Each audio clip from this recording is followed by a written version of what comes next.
Today on Moonstar, we record our first ever episode titled A Moonstar is Born. Kind of fitting, no? We recorded this episode using a VHS tape that was officially produced by ADV Films and titled The Legend Begins. Here we go.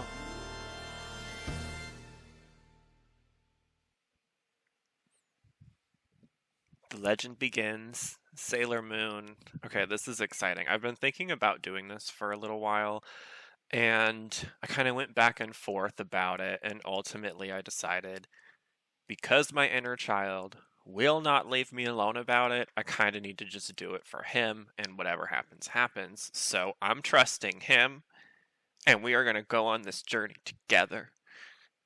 Don't be rude, okay? He's a child. Be nice. All right, so what we're going to do is start with The Legend Begins. This is the VHS tape that has the first 4 episodes of Sailor Moon on it. We are going to do 1 episode per podcast episode. So the first one is called A Moonstar is Born, and I'm just going to do my thing, and y'all, I'm not going to explain what I'm going to do. You can just figure it out as we go. I think that's best, so let's do it. Something about this tape that I like about the cover art is pink and lavender, I think, or it might be pink and blue. I'm a little bit colorblind. Y'all can tell me. But she's kind of like got her hand on her hip, looking straight at the camera, all sassy. And then Tuxedo Mask is in the back with his hand and his cape out, like, I'm here to do one thing. And then, on the back, they have these little description. I'll read it out to you. It says, heroine is chosen to stop the evil Queen Beryl from taking over the Earth. Luna, the celestial feline guardian of the universe, seeks out 14-year-old Serena and reveals that she has the magic powers of Sailor Moon. Although she's unsure of herself at first, Serena quickly learns that if you believe in yourself, anything is possible. That is such tea. Together with Luna, the mysterious Tuxedo Mask, and her many other friends, Sailor Moon leads the fight for good and justice. Watch out, Queen Beryl. The world has a new protector, and her name is Sailor Moon. Man, even that's like such a good, epic little description. I miss that. All right, so I'm going to take the tape out here, and I decided to record all this so you could kind of hear it. For those of you who might be nostalgic for VHS, I actually do have to rewind it, but we're going to do that the fast way. So, hot tip, if you are new to VHS tapes, because we might have some younger people here, there's on a standard VHS player, see, you can hear mine, hold on, stop. Rewind. On a standard VHS player, if you hit rewind while the picture is still on the screen, there's going to be usually 2 speeds, like a very slow rewind where it's, I guess, 2 times speed probably, and then a little bit faster, maybe 4 times speed. To get the fastest rewind, you want to hit stop so that it goes to a black screen, and then hit rewind, and it's going to rewind in the shortest amount of time.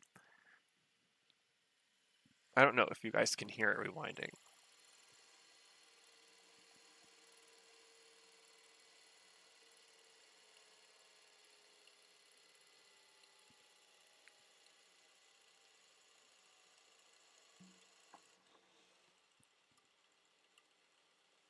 There, it's finishing.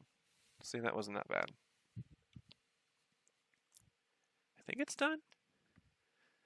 Let's see. Oh, no. JK Law. Sometimes it'll do that. It'll, like, fake you out and make you think it's done, but it's not. But that's sort of the beauty of old technology, and another reason why I wanted to do this. I noticed the older I get, I'm in my 30s, and recently, like, I kind of took a hiatus from the internet for about a month or 2, and oh my god, I felt so much better, and I was really racking my brain trying to figure out what it is. And I think it's a multiple things, but one of the things about it is this sort of binge streaming thing we've got going on right now. There are no built-in breaks like there used to be. And I was wondering, like, why was it so much lighter back in the 90s and early aughts? And it's because on things like VHS tapes and even DVDs, there are built-in breaks. If you're watching even on DVD sets of a like series, once those however many episodes are up, you've got to get up and switch the DVD. That's usually a time when, oh, I'm up to switch the DVD anyway. I'm going to get some water. I'm going to go to the bathroom. I'm going to do whatever. I even though I got into binging shows when I was young, I rarely would like be in a single spot for 8 or more hours at a time. Like there was a forced built-in moment where we would kind of move around, and that's gone now. And I think celebrating older technology, there are so many benefits to it, but having those built-in breaks where you have to, first of all, you're limited to like, so this tape has 4 episodes, so that is what I'm watching when I put the tape in. I don't have to sit on Netflix and dig around for like a million years looking through all of this stuff that I don't really have much interest in. I know I like this show. That's why I got the tape. I know what I'm getting, and I'm happy I got it. And I know, anyway, I could go on about this for hours, so I'll cut myself off there. But I think the tape is ready now. I think I talked over it. Yeah, okay. So I have it on. I'm literally sitting on the floor like a child. Do it with me if you're deciding to watch along at home. I highly recommend it. And I think the way I'm going to do this the first time and see how we go is turn the volume down enough that I hope you don't hear it or it doesn't come through too much, and that I'm talking over it enough that we don't get sued. And we are essentially going to be watching together. So the idea is my inner child and your inner child are watching Sailor Moon together like it's the 90s again, on a VHS tape, on an old school big TV that's heavy and difficult to move. Okay, here we go. So it's got the ADV logo, Deke. I think I should grab a remote, because I think it's okay if you hear certain parts of this, just not the whole thing. Oh, I forgot about, like, so the intro, the way they had it in the Deke thing here, they start out with a little Star Wars-esque thing. I forgot all about that at the beginning.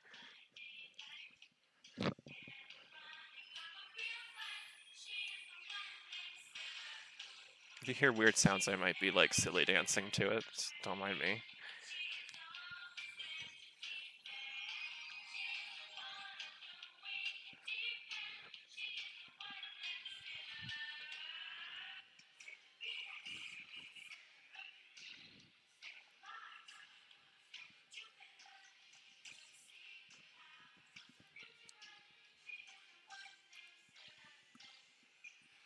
I love that little snap there.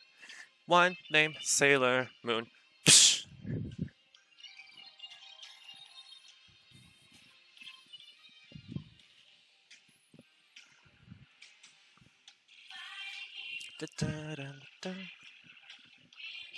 Oh, my cat's literally like rolling around near me upside down begging for attention. Probably because I'm in a good mood. Oh, now she's like, bye. Rude. She is so human-like. Sometimes I swear. I don't know. We'll talk about that another day. Anyway, let's keep going. Okay, so the episode, we'll get to the title screen. The shooting stars are so pretty. A moon star is born. So it starts out with, I think this is actually Artemis, the voice actor who did Artemis the cat, giving a little intro about the Moon Kingdom. Her alarm clock. It's a really silly looking rooster. Fun fact that I'm going to just throw out like it's the truth, and then if I'm wrong, people can correct me. But I think the voice actress who does her mother is the same one who later does Sailor Neptune in the Cloverway thing. Oh my gosh. Oh, I love this part when the sounds Luna makes when she's like trying to get the band-aid off. Okay, first lesson in Sailor Moon. Be nice to animals. They will give you magical powers. Oh, the Sailor V video game was such a big deal. Okay, that I loved so much about this show that, like, that nuance of Sailor Venus was already in London is what she was, I think, timeline doing at this time, like fighting crime as Sailor V. And so she was actually a celebrity in this world, and there were video games made about her and stuff. So the kids, before they were even Sailor Scouts, like, well, like everyone knew about Sailor V, I guess. Like she's like pop, like a famous idol.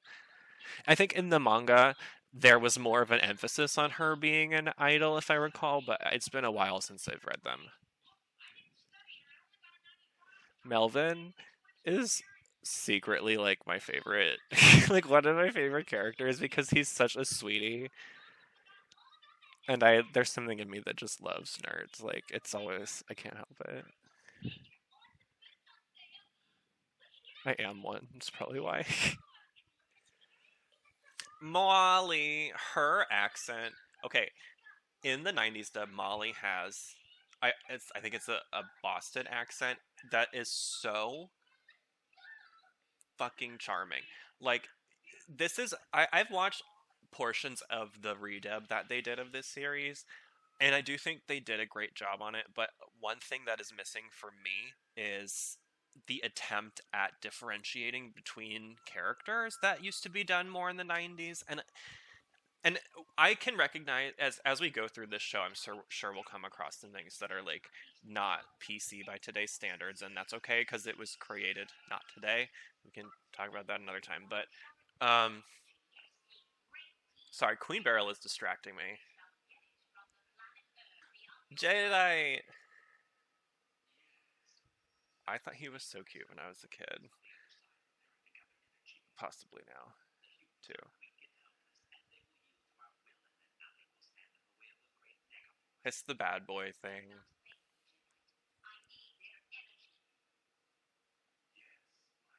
with the blonde hair. Okay, all tea, all shade. I have looked similar to him in my lifetime. I'm just saying. No, I'm not saying my body is great like his probably is, but I'm saying that like hair and shit, just like it is what it is. Okay, and then Molly's mother, for no reason at all, has no Boston accent. So like, what is the story there? I'm so curious. What like when they were? I don't think they thought about it probably, but I like to imagine that like Molly's mother was like born, I don't know, somewhere in the Midwest or something, and then just like was like, I've got to get out of here, and then for some reason ended up in Boston and was like, this is the tea, and that's where she decided to have a family before ultimately moving to Japan. Like, I don't know. So this part, one thing I don't think they show how like he got a hold of her mother. You know what I mean? Like, maybe I missed it, but that's one detail I'm curious about. Like, how did he get her on, or hypnotized, or like changed, or whatever? I think the show will tell me. Oh my god, the big lady who punches her out of the way. I remember I tried to make a like fan dub of this myself when I was younger, and I just didn't have the focus for it. But it was one of the things that my mom like took a mild interest in and was sort of like, I want to be her. Like I want. She said, I quote. I'm quoting my mother. She said, "I want to be the fat lady that punches her in the face." Okay, so that's just that's what I was working with. Meatball head. I to this day still find Darian's voice to be so enjoyable.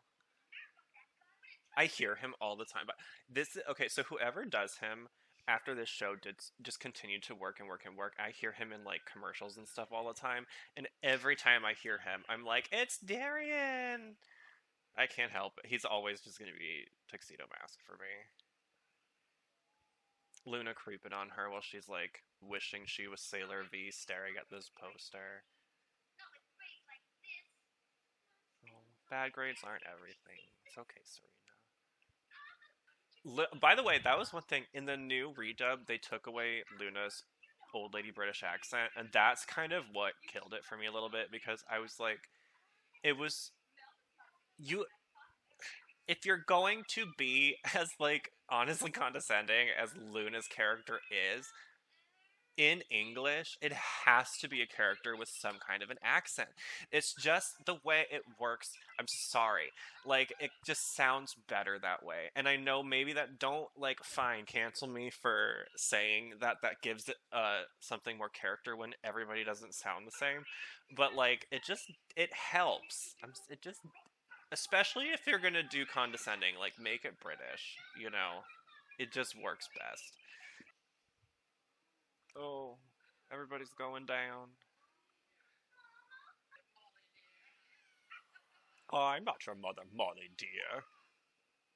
That face. Luna just in her room. I mean, I think if most animals just walked into our house, we would not enjoy it. And then if they started talking. I mean, honestly, today, though, I'd be like, oh, thank God. What the fuck is going on? Like, I feel like they have a better idea than we do at this point, you know? Anyway, let's keep going. Let's watch the show. Luna, like, pushing on her is so cute.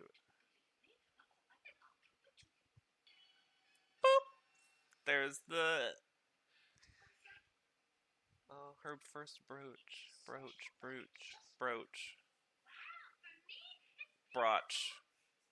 no, her modeling. It's so funny to me. I remember sometimes like watching this show and being like, why aren't they doing this? Oh my god, why aren't they doing that? And then I have to remind myself that these characters are literally meant to be like, I think in the first season, 11 or 12. Maybe, yeah, 11 or 12, they're junior high. So, like, remember when you were 11 or 12? If a talking cat came to your room and was like, oh my god, hey, you're a superhero, here's some really cute stuff. Yeah, you're gonna model it for a second. Like, come on. Oh, the first time she transforms.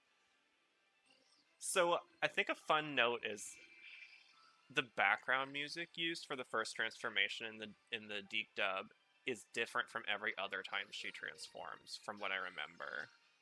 It might come up, maybe I'm totally wrong, but this is not the typical track they use. Oh, that's such tea. You will know what to do when you believe in yourself. Look into your heart. Something like that was what Luna said. That's so true, though. You have like you get to a certain point in life where you realize you have to just drown out everything else and look inside and be like, wait, what do I even want? Like, what am I doing and what do I even want to be doing and why? And because if you start there, then you can go ahead, you know? That's for like more for my other podcast, though. This lady turning her head all the way around still creeps me out, and I'm 32 years old. Her like eyes being so tiny inside the eye sockets is so gross. Ah! To be honest, it's kind of not fair that Luna didn't tell her from jump, like, your tiara is your weapon, but I think she wanted her to figure it out on her own. But, like, that's such a commentary on life. Some people need you to tell them, like, a little more stuff, you know, and that's fine. Although, how else would she have discovered her, like, crying powers? T.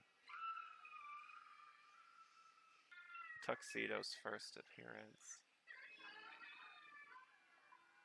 I wish that they used her crying power more in the show because honestly, it's so genius that. Oh, well, I guess they kind of do in the fact that after she's sort of figuring out her own stuff more, when her daughter's younger, she has a similar thing going on. For some reason, the track for Moonchier Magic is sped up in this.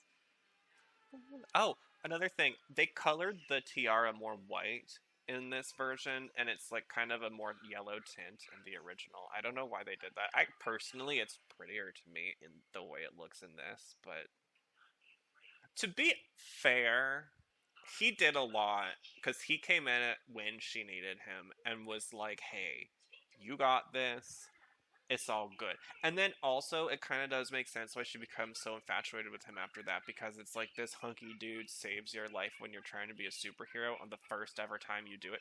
Of course, this like child became obsessed with him. Something else we can address later is their age difference, because it's a little bit wonky. But I think that's also really, really common for Japanese anime shows of this time. Oh, Sailor Says is so good. I wish they would have kept this throughout all of the dubbing, and they need to add it into the new one. That was the first episode of Sailor Moon, the Deke dub, released in the 90s. I wish I knew the release date of this exact tape off the top of my head. I don't. But we're just going to do a little wrap up, and then that'll be it for the first episode. So, something I love about this, I touched on it, during the watch through, but she has a lot of these sort of random other powers that kind of come up at various times throughout the show. And one of them that actually, thank God for fan dubs like Negavision, who did take the episodes that were skipped and dub over them, because I think they did the episodes that one of the episodes I'm about to reference. But there's one where she uses her tiara and does a move called Moon Tiara Stardust, which is only, I think, in that episode, and it's to, from what I remember, unhypnotize the zombies that was like led. The charge was led by Melvin, and we'll get there and talk about that one more later. But those sort of random little extra power, or like in Sailor Stars when she throws a pizza for Moon Tiara magic because she doesn't have a tiara anymore because it's just a crescent moon. Like, I love like all of those little nuances to Serena's character Usagi, Sailor Moon, however you want to refer to her. So that's one thing I remembered from watching this. Something else that sort of came to mind, and we talked about too, was the differentiation. What's the right word? Just say talk. The differences that I've noticed with 90s or early aughts voice acting compared to now. I think something that's going on in a lot of media is you can see everybody filtering themselves because they're so scared that Twitter or whatever is going to cancel them. There is valid reasons for that, because of how much weight we have allowed social media to take over our lives, you know what I'm saying? Or how much weight we've given it. But at the same time, what that does is it takes so much of the heart and a lot of the truth out of media, and it leaves it feeling a little bit hollow. There's very few newer shows that I think can really hit that point anymore. And right now, I'll name drop them because I want people to see them. The OA on Netflix is one where I think the creator said, "I have a vision and I'm going to execute my vision, and I truly don't care what people think because I need to tell this story." And I respect people like that so much. So that is one show that we might do a series on that later. And then another one that I also think is in that vein is, I had it. Give me a second and I'll come back. Oh, on Hulu, Pen 15. I'm a millennial, so anyone who grew up during the time period represented on that show, if you haven't seen it and you want to know exactly, if you want to show someone exactly what the time felt like, I should say, that is the show to do it with. I have never felt more seen as a millennial. The girls who star in that show, I believe also created it, they are so genius with their acting, with everything, the music choices, the different characters that are on there. Everybody had a Becca. Everybody remembers that girl who was just like, we'll talk about that show more in detail somewhere else too. But those are two shows that I think can kind of stand up to match the heart level of things that were made prior to cancel culture, I should say. And I think that's a good place to leave this. I had a lot of fun watching this. I hope you guys did too. Sound off in the comments with some things you gathered from this experience. I want to hear from you. And hey, if you didn't like something I said about the show, I don't know what to tell you. Make your own podcast. All right, that's it for us. Peace.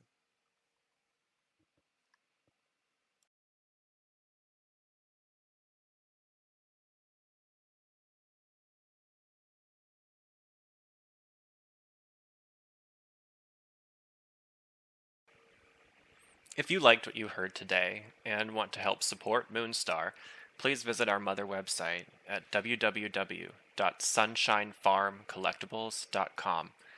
There are several ways you can support us there, from purchasing merchandise to simply donating. If you would like to donate, locate the podcast page on the website, and there will be various levels of donation. It is a one time donation, and the amount is based on which color you choose. So feel free to check that out. And what I would like, the way I would like to close out the podcast, I think, is to just remind everybody that I know life is crazy right now. The world is on fire. And maybe you listen to this and you're thinking to yourself, "Oh, what a frivolous thing to be doing right now." But I realized that everybody's here for a different reason. And for me, due to things that I don't want to share, I struggle a little bit with letting go of the things from my childhood and growing up in the views of certain people, right? And I wondered why that was for so long, if there's a reason for everything. And I realized that the reason I can't grow up is because I'm here to help the people who did stay in touch with their inner child, because that is the way you get through your depression, you get through your anxiety, you learn to start taking care of that inner child like it is another person. It's because it really is. And if you pay attention, if you start listening to yourself, you'll see what I mean. So what I'm going to do is leave you with something that helped me. I'm also a music teacher by trade, and there is more power in music than we give it credit for. We're going to leave this with a powerful song that I hope makes you feel stronger with whatever it is you're dealing with that you need strength for. And I will see y'all in the next one. Peace.